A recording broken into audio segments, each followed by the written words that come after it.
لا إله إلا الله لا إله إلا الله. أما بعد فأعوذ بالله من الشيطان الرجيم. بسم الله الرحمن الرحيم.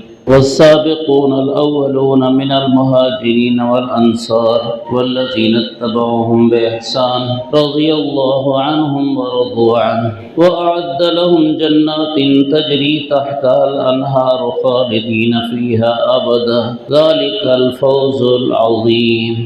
انما يريد الله ليذهب عنكم الرجس اهل البيت ويطهركم تطهيرا واذكرن ما يتلى في بيوتكن من آيات الله والحكمة ان الله كان لطيفا خبيرا. صدق الله مولانا العظيم. اللهم صل على محمد وعلى آل محمد كما صليت على إبراهيم وعلى آل إبراهيم إنك حميد مجيد. اللهم بارك على محمد وعلى آل محمد كما باركت على إبراهيم وعلى آل إبراهيم إنك حميد مجيد. محرم الحرام میں جہاں ایک فرقہ اہل بیت کی شان بیان کرتا ہے، وہاں وہ نبی کریم صلی اللہ علیہ وسلم کے صحابہ کرام رضی اللہ عنہم کے خلاف بولتا ہے۔ ہم اہل سنت والجماعت کا عقیدہ ہے کہ صحابہ کرام بھی ہمارے ایمان کا جز ہیں اور اہل بیت بھی ہمارے ایمان کا جز ہیں۔ اگر سیدنا علی رضی اللہ عنہ سے بغض اور دشمنی، نفاق اور کفر ہے تو حضرت ابو بکر و عمر و عثمان رضی اللہ عنہم سے دشمنی اور بغض بھی نفاق اور کفر ہے۔ اگر اہل بیت میں سے حضرت سیدہ فاطمہ الزہرا اور حسن و حسین رضی اللہ عنہم سے محبت ایمان کا جزو ہے تو امہات المؤمنین حضرت خدیجہ الکبریٰ کے ساتھ عائشہ حفصہ رضی اللہ عنہم سے محبت بھی جزو ایمان ہے۔ لیکن ایک فرقے کا یہ امتیاز ہے کہ وہ فرق کرتا ہے۔ اللہ پاک قرآن مجید میں فرماتے ہیں کہ انبیاء میں فرق یہود و نصارہ نے کیا۔ یریدون ان یفرقوا بین اللہ ورسلہ ویقولون نؤمن ببعض ونکفر ببعض۔ اللہ اور اس کے رسول میں یہ فرق کرنا چاہتے ہیں اور کہتے ہیں ہم کسی کو مانتے ہیں اور کسی کو نہیں مانتے۔ حضرت موسیٰ علیہ السلام کو مانا تو حضور صلی اللہ علیہ وسلم کو نہیں مانا، عیسیٰ علیہ السلام کو نہیں مانا۔ حضرت عیسیٰ علیہ السلام کو مانا تو حضرت موسیٰ علیہ السلام اور حضور صلی اللہ علیہ وسلم کا انکار کیا۔ ایمان والوں کا قول یہ ہے نؤمن لا نفرق بین احد من رسلہ، ہم کسی پیغمبر میں فرق نہیں کرتے، سب پر ہمارا ایمان۔ ایسے ہی حضرات صحابہ و اہل بیت میں سے بھی ہم کسی میں فرق نہیں کرتے، سب پر ہمارا ایمان ہے، سب سے ہماری محبت ہے۔ امام عامر ابن شراحیل الشعبی رحمہ اللہ تابعی بزرگ گزرے ہیں، وہ فرماتے ہیں کہ رافضی فرقہ یہود و نصارہ سے بڑھ گیا، گمراہی میں یہود و نصارہ سے بڑھ گیا کہ یہودیوں سے پوچھو کہ تمہارے نزدیک سب سے اچھے لوگ کون تھے تو وہ کہیں گے حضرت موسیٰ علیہ السلام کے ساتھی۔ عیسائیوں سے پوچھو کہ تمہارے نزدیک سب سے اچھے لوگ کون تھے وہ کہیں گے حضرت عیسیٰ علیہ السلام کے حواری یعنی ان کے ساتھی۔ لیکن ان لوگوں سے پوچھو کہ سب سے برے لوگ کون تھے تو کہتے ہیں حضور صلی اللہ علیہ وسلم کے صحابہ۔ جس وقت نبی کریم صلی اللہ علیہ وسلم نے نبوت کا دعویٰ کیا اس وقت سے لے کر آپ صلی اللہ علیہ وسلم کے اس دنیا سے تشریف لے جانے کے بعد تشریف لے جانے تک جس کسی نے خوش نصیب سعادت مند نے ایمان کے ساتھ نبی کریم صلی اللہ علیہ وسلم کی زیارت کی وہ صحابی بن گئے۔ کوئی کسی ولی کا خلیفہ ہو، کوئی کسی بزرگ کا خلیفہ ہو، اس نے اسے بیعت کی اجازت دی ہو یا کم از کم کسی اونچے بزرگ کی صحبت پائی ہو تو کہتے ہیں یہ بڑا خوش نصیب ہے۔ حضور صلی اللہ علیہ وسلم کے صحابہ جنہوں نے حضور صلی اللہ علیہ وسلم کی صحبت پائی ہے اس سے بڑا خوش نصیب کون ہو سکتا ہے؟ آپ صلی اللہ علیہ وسلم نے ہی نہیں قرآن مجید نے یعنی اللہ تعالیٰ نے بھی اپنے نبی صلی اللہ علیہ وسلم کے صحابہ کرام کی تعریفیں فرمائی۔ علماء فرماتے ہیں انبیاء علیہ السلام کے واقعات بیان ہوئے اور صحابہ کرام کی تعریفیں بیان ہوئی، کیونکہ اللہ کے علم میں تھا کہ انبیاء علیہ السلام جو گزر گئے ہیں حضور صلی اللہ علیہ وسلم سے پہلے، ان کی بے ادبی گستاخی کرنے والا اور انکار کرنے والا کوئی نہیں ہوگا، لیکن حضرات صحابہ رضی اللہ عنہم سے بغض و نفرت رکھنے والے ہوں گے، اس لیے اللہ نے صحابہ کرام کی تعریفیں فرمائی۔ حضور صلی اللہ علیہ وسلم نے دعوی نبوت کیا تو سب سے پہلے لبیک کہنے والی حضرت سیدہ خدیجہ الکبریٰ رضی اللہ عنہا، اور ایسے ہی حضرت ابو بکر صدیق، حضرت علی، حضرت زید ابن حارثہ، حضرت بلال رضی اللہ عنہم، یہ پہل اور اسی طرح دوسرے پھر صحابہ کرام۔ جس وقت حضرت عمر رضی اللہ عنہ اسلام لائے تو وہ فرماتے ہیں 40 بندے میرے سے پہلے مسلمان ہو چکے تھے، انہوں نے حضور کا اٹھنا بیٹھنا، سونا جاگنا، بولنا، اعمال کرنا، زندگی کا ایک ایک حال اپنی آنکھوں سے مشاہدہ کیا ہے، تو یہ حضور کی نبوت کے گواہ ہیں، حضور کے معجزات کے گواہ ہیں، جبرائیل کے آنے، وحی کے اترنے کے گواہ ہیں، اور جس مقدمے کے گواہوں پر جرا ہو جائے تو پھر مقدمہ تو بیکار ہو گیا۔ امام ابو زرع رحمت اللہ علیہ، امام مسلم جیسے محدث کے استاذ، وہ فرماتے ہیں اذا رأيت الرجل ينتقص احدا من اصحاب رسول اللہ صلی اللہ علیہ وسلم فاعلم انه زندیق، جب کسی آدمی کو دیکھو کہ وہ رسول اللہ صلی اللہ علیہ وسلم کے کسی صحابی کی کمی بیان کرتا ہے تو یقین کرو کہ یہ کمی بیان کرنے والا بندہ زندیق ہے، بے دین ہے، اس لیے کہ یہ ان صحابہ پر جرح کرتا ہے جو نبی کے واقعہ موقع کے گواہ ہیں، یہ اس طرح سے دین کو مشکوک بناتا ہے، یہ خود اس قابل ہے کہ اس پر جرح کی جائے۔ مولانا یوسف لدھیانوی شہید کراچی کے بڑے بزرگ، میں نے ان کی زیارت بھی کی ہے، ان کے پیچھے جمعے بھی پڑھے ہیں، انہوں نے کتاب میں لکھا کہ منافقین نے حضرات صحابہ رضی اللہ عنہم کو بیوقوف کہا، وَإِذَا قِيلَ لَهُمْ آمِنُوا كَمَا آمَنَ النَّاسُ قَالُوا وَنُؤْمِنُ كَمَا آمَنَ السُّفَهَاءُ، کہ جب ان منافقوں کو کہا جائے ایسے مخلص مومن بن جاؤ جیسے یہ صحابہ، تو انہوں نے کہا کہ ہم ایسے مومن بن جائے جیسے یہ بیوقوف۔ اللہ نے جواب میں فرمایا الا انہم هم السفہاء، خبردار یہی بیوقوف ہیں۔ تو جنہوں نے صحابہ کو بیوقوف کہا وہ اللہ کے حکم کے مطابق بیوقوف ہے، جو صحابہ کو کافر کہے وہ کافر ہے، جو منافق کہے وہ منافق ہے، جو زندیق کہے وہ زندیق ہے، جو مرتد کہے وہ مرتد ہے۔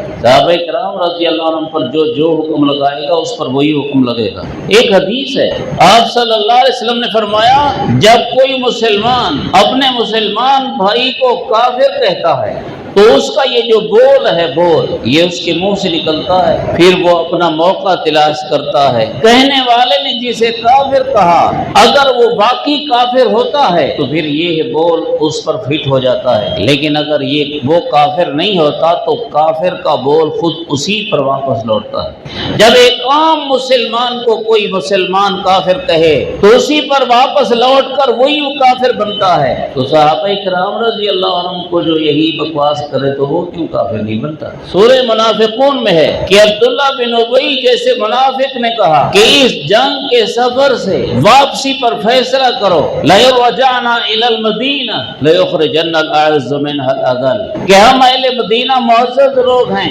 اور یہ مدینہ میں ذلیل لوگ ہمارے پاس آئے ہیں، ہم واپس جائیں گے تو ان ذلیلوں کو مدینہ سے نکالیں گے۔ جن کو کہا ذلیل؟ صحابہ کرام رضی اللہ عنہ۔ منافق نے کہا ذلیل۔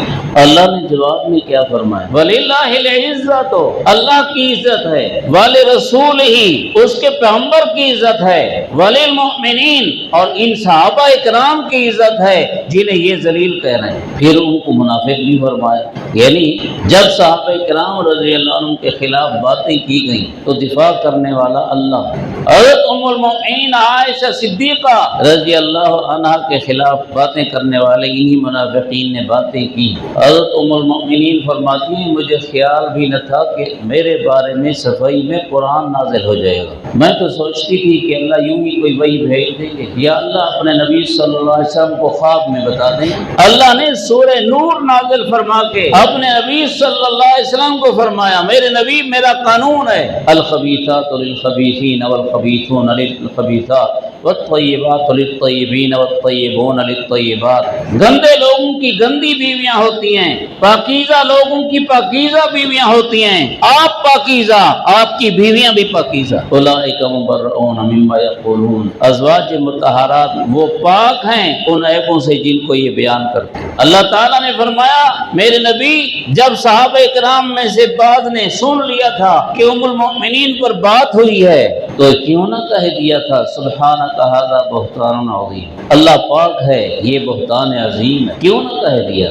یہ وہ بات ہے جو حضرت عمر رضی اللہ عنہ نے فرمائی۔ حضور صلی اللہ علیہ وسلم نے حضرت عائشہ رضی اللہ عنہ پر تہمت کے وقت حضرت عمر رضی اللہ عنہ سے مشورہ لیا، آپ کا کیا خیال ہے حضرت عائشہ کے بارے میں؟ حضرت عمر رضی اللہ عنہ نے بڑی پیاری بات عرض کیا یا رسول اللہ حضرت عائشہ سے جو آپ کا نکاح ہوا آپ نے خود کیا ہے یا اللہ کا انتخاب ہے؟ اور میں نے خود تو نہیں کیا، یہ اللہ کا انتخاب ہے۔ فرمایا پھر اللہ اپنے انتخاب میں غلطی کر سکتے ہیں؟ جو آپ کے لائق بیوی نہیں وہ آپ کو دے دیں؟ نہیں ہو سکتا۔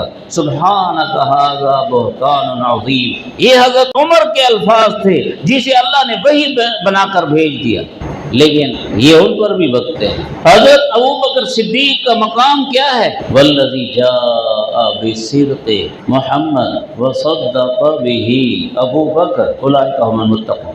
اللہ نے فرمایا میرا نبی بھی تقوی والا، میرے نبی کی تصدیق کرنے والا ابو بکر صدیق بھی تقوی والا۔ ان کا مقام مرتبہ کیا ہے؟ جب حضور صلی اللہ علیہ وسلم معراج سے تشریف لا رہے ہیں تو حضرت جبرائیل علیہ السلام سے حضور صلی اللہ علیہ وسلم فرماتے ہیں جبرائیل میں نے تھوڑے سے وقت میں بیت اللہ سے بیت المقدس کا اور بیت المقدس سے ساتوں آسمانوں کا سفر کیا ہے اور پھر واپسی کر رہا ہوں، جب میں واپس جا کر مکے والوں کو بتاؤں گا تو وہ تو نہیں مانیں گے۔ تو حضرت جبرائیل علیہ السلام نے عرض کیا یا رسول اللہ پرواہ نہ کیجئے، جب آپ یہ بتائیں گے یصدقک ابو بکر وہو صدیق، ابو بکر آپ کی تصدیق کریں گے وہ صدیق ہیں۔ جبرائیل نے جنہیں صدیق کہا اور یہ صدیق کا لقب اللہ نے رکھا ہے حضرت ابو بکر صدیق، اور نبی کی زبان مبارک نے رکھا ہے۔ احد پہاڑ پر حضور سوار ہوتے ہیں، ساتھ حضرت ابو بکر عمر عثمان ہیں، احد پہاڑ ہلنے لگتا ہے،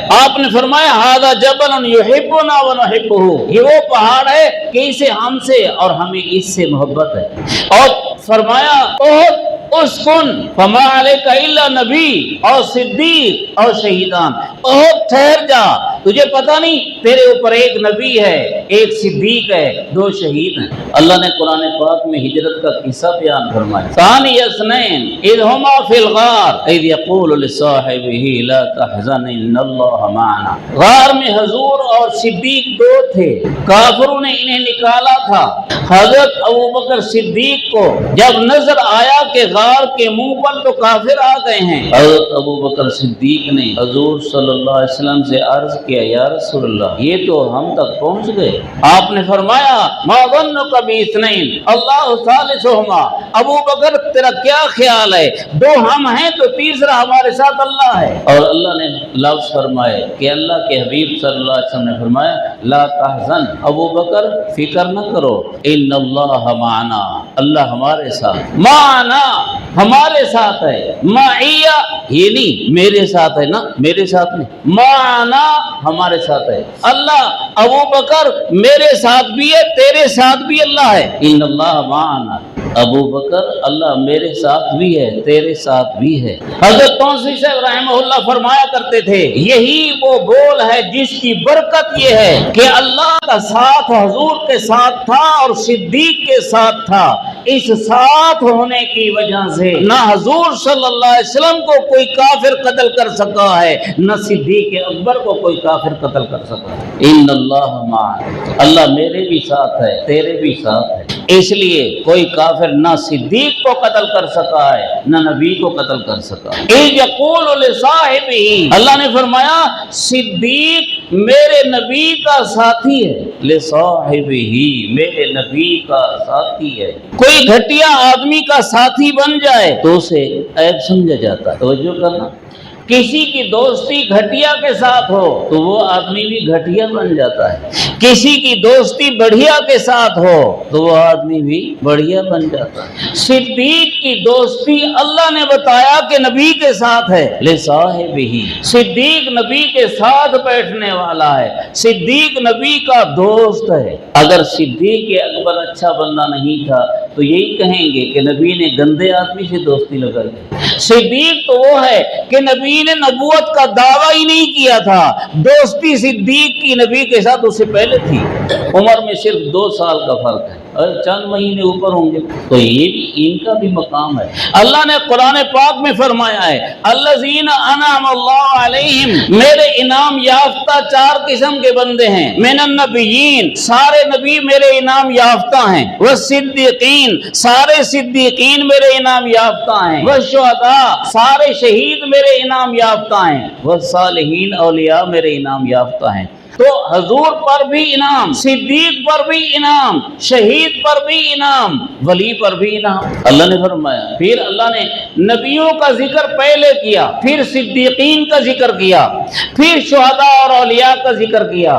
پتہ چلا سب سے بلند مقام انبیاء کا ہے، انبیاء کے بعد بلند مقام صدیق کا ہے، بس صدیقین، بلند مقام صدیق کا ہے۔ حضرت عمر شہید ہیں، حضرت عثمان شہید ہیں، حضرت علی شہید ہیں، اور شہید بھی ہیں ولی بھی ہیں، لیکن صدیق حضرت ابوبکر صدیق، معنی کے اعتبار سے سارے صحابہ کرام بھی صدیقین کہے جا سکتے ہیں، لیکن کسی میں کسی صفت کا غلبہ ہے۔ حضرت عثمان کو کہتے ہیں باحیا، سارے صحابہ باحیا تھے لیکن ان پر غلبہ تھا۔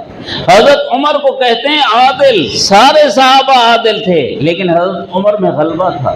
حضرت ابوبکر صدیق کو صدیق کہتے ہیں، سارے صحابہ صدیقین تھے لیکن حضرت ابوبکر صدیق میں صدیقیت کا غلبہ تھا۔ اب حضرت عمر رضی اللہ عنہ کو دیکھیں تو ان کا بھی بڑا مقام ہے، حضور صلی اللہ علیہ وسلم نے بڑے فضائل ان کے بیان۔ ان اللہ جعل الحق علی لسان عمر وقلبہ، اللہ نے حضرت عمر کی زبان اور دل پر حق رکھ دی، یہ اس کی زبان حق بولتی ہے، اس کا دل حق سوچتا ہے، اس لیے تو حضرت عمر رضی اللہ عنہ جو رائے دیتے تھے قرآن بن کے آ جاتا تھا۔ آپ نے فرمایا اگر میری امت میں کوئی محدث ہے تو وہ حضرت عمر رضی اللہ عنہ ہے۔ محدث اسے کہتے ہیں جس کی زبان پر فرشتہ بولتا ہے، محدث اسے کہتے ہیں جس کے دل میں اللہ بات ڈالتے ہیں۔ حضرت عمر تو ایسے تھے۔ یا رسول اللہ عبداللہ بن ابی کا جنازہ نہ پڑھائیں، حضور نے پڑھا تو دیا، اللہ نے حضرت عمر کی تصدیق میں نازل فرمایا وَلَا تُصَلِّ عَلَىٰ أَحَدٍ مِّنْهُمْ مَاتَ أَبَدًا، آئندہ ایسے آدمی کا جنازہ نہیں پڑھنا۔ حضرت عائشہ رضی اللہ عنہ پاک دامن ہے، سبحانک ھذا بہتان عظیم، جو لفظ حضرت عمر نے بولا وہی اللہ نے قرآن پاک میں بولا۔ بدر کے قیدیوں سے متعلق حضرت عمر رضی اللہ عنہ نے عرض کیا یا رسول اللہ ہر ایک قیدی کافر کو اس کے رشتہ داروں کے حوالے کرو اور ہر کافر رشتہ دار کو اس کا رشتہ دار مسلمان قتل کرے۔ حضور صلی اللہ علیہ وسلم اور صحابہ کرام نے فدیہ لے لیا، جان کا عوض لے لیا۔ اللہ نے قرآن پاک میں نازل فرمایا میرے نبی آپ کو وہی کرنا تھا جو حضرت عمر نے عرض کیا، وہی کرنا تھا، آپ نے فدیہ نہیں لینا تھا۔ ما کان لنبی ان یکون لہ اسری حتی یثخن فی الارض، انہیں مار دینا تھا، انہیں زندہ نہیں چھوڑنا تھا۔ حضرت عمر رضی اللہ عنہ عرض کرتے ہیں یا رسول اللہ میرا دل چاہتا ہے کہ آپ اپنی ازواج مطہرات کو اور مومنات کو پردے کا حکم فرمائیں۔ حضور صلی اللہ علیہ وسلم نے فرمایا مجھے اللہ کا حکم نہیں آیا۔ حضور کی بات ہوئی، حضرت عمر کی بات ہوئی، اللہ نے آیت نازل فرما دی یا ایھا النبی قل لازواجک وبناتک ونساء المؤمنین یدنین علیہن من جلابیبہن، میرے نبی جیسے حضرت عمر کہہ رہے ہیں آپ کی ازواج مطہرات بھی باپردہ رہا کریں، بنات مومنات بھی باپردہ رہا کریں۔ جو حضرت عمر نے بولا وہی اللہ نے بھیج، اس لیے تو حضور صلی اللہ علیہ وسلم نے فرمایا لو کان بعدی نبی لکان عمر، اگر میرے بعد کسی نے نبی ہونا ہوتا تو حضرت عمر میں وہ صلاحیت تھی کہ یہ نبی ہوتے، لیکن میرے بعد نبی نہیں ہے، اللہ نے یہ مقام حضرت عثمان رضی اللہ عنہ 18 ذی الحجہ کو حضرت عثمان شہید ہوئے اور ذی الحجہ کے اخیر میں حضرت عمر رضی اللہ عنہ پر حملہ ہوا۔ یکم محرم تک حضرت عمر رضی اللہ عنہ شہید ہو گئے، وفات پا گئے۔ حضرت عثمان رضی اللہ عنہ کو اللہ نے ان کو بھی کئی شرف عطا فرمائے۔ واحد حضرت عثمان ہیں پوری دنیا میں، پوری دنیا آدم علیہ السلام سے لے کر اب تک اور قیامت تک کوئی ایسا ہو سکنا نہیں ہے جس کے نکاح میں نبی کی 2 بیٹیاں آئی ہوں۔ یہ واحد حضرت عثمان، اس لیے انہیں ذوالنورین کہتے ہیں، 2 نوروں والا۔ نبی کے ایک بیٹی نور، نبی کی دوسری بیٹی نور، حضرت عثمان ذوالنورین۔ بھئی بیٹیاں نور ہیں تو نبی خود نور نہیں؟ ہم نبی کو بشر بھی مانتے ہیں، نور بھی مانتے ہیں۔ نبی نور نبوت ہے، نبی نور ہدایت ہے، نبی نور دین ہے، نور ایمان ہے۔ آپ کا نور ہے جس کی برکت سے ہمارے دلوں میں ایمان کا چراغ جل رہا ہے۔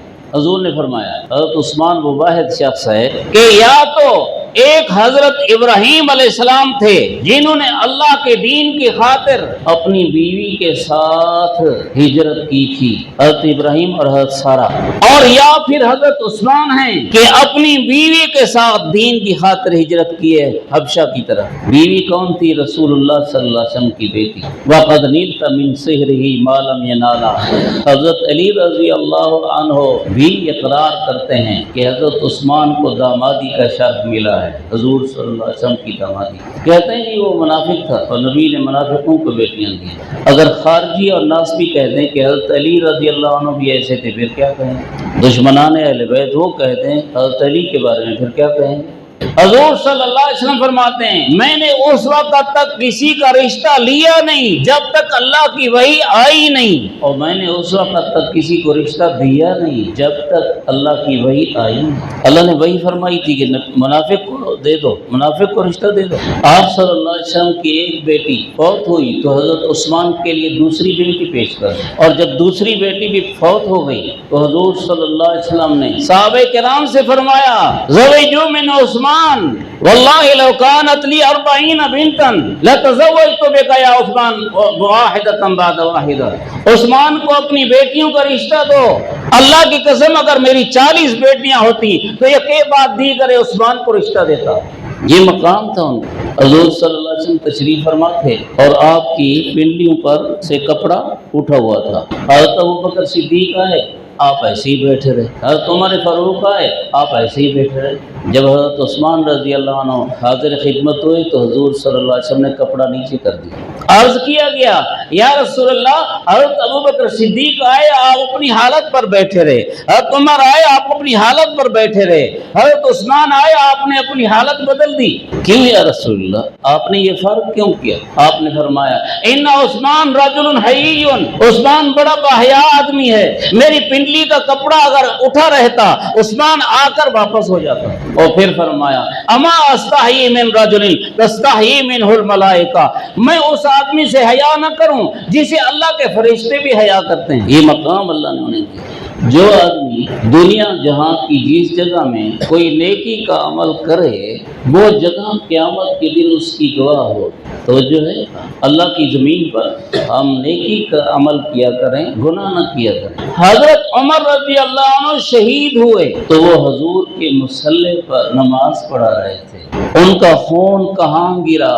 محراب نبوی میں، محراب مسجد نبوی میں۔ تو کل قیامت کے دن مسجد نبوی کا محراب اور مصلی نبوی گواہی نہ دے گا کہ عمر شہید ہوئے؟ حضرت عثمان رضی اللہ عنہ کو باغیوں نے جس وقت شہید کیا اس وقت ان کے سامنے قرآن کھلا ہوا تھا، اور جب ان پر وار کیا گیا تو ان کے جسم سے جو خون بہنے لگا ہے اس خون کا قطرہ اللہ کے قرآن پر گرا ہے۔ علماء نے لکھا ہے قرآن پاک کی آیت فَسَيَكْفِيكَهُمُ اللَّهُ پر گرا ہے۔ فَسَيَكْفِيكَهُمُ اللَّهُ کا معنی ہے انہیں اللہ کافی ہوگا، انہیں اللہ کافی ہوگا۔ تو جب قیامت کا دن آئے گا قرآن کا وہ نسخہ آئے گا، حضرت عثمان کی شہادت کی گواہی دے گا۔ کربلا والوں کا پانی بند ہوا، کہتے ہیں کہ کربلا والوں کا پانی بند ہوا، تو کربلا والوں نے پیاسے صبر کی ہے، لیکن پیاسے صبر کا سبق حضرت حسین نے حضرت عثمان سے سیکھا ہے۔ جس وقت باغی حضرت عثمان کے آس پاس کا محاصرہ کرتے ہیں، پہرا دینے والوں میں حضرت حسن و حسین بھی ہیں، پہرا دینے والوں میں اہل بیت اور صحابہ کرام کی دشمنی ثابت کرنے والوں حضرت عثمان غنی کا پہرا دے رہے ہیں حسن و حسین۔ وہ خود نہیں آئے، ان کے ابا حضرت علی نے بھیجا ہے۔ پھر کہتے ہیں صحابہ اور اہل بیت ایک دوسرے کے دشمن تھے۔ جب حضرت عثمان کو 40 دن کے قریب پیاسا رکھا گیا ہے تو اس کا مشاہدہ کرنے والے حسن و حسین ہیں، تو کربلا میں انہوں نے بھی وہ پیاس والا سبق دہرایا ہے، یہ سیکھا حضرت عثمان سے۔ جب اخیر وقت قریب آ گیا، غالباً جمعہ کی رات تھی، یاد ایسا آ رہا ہے جمعہ کی رات تھی، جمعہ کے دن حضرت عثمان شہید ہوئے۔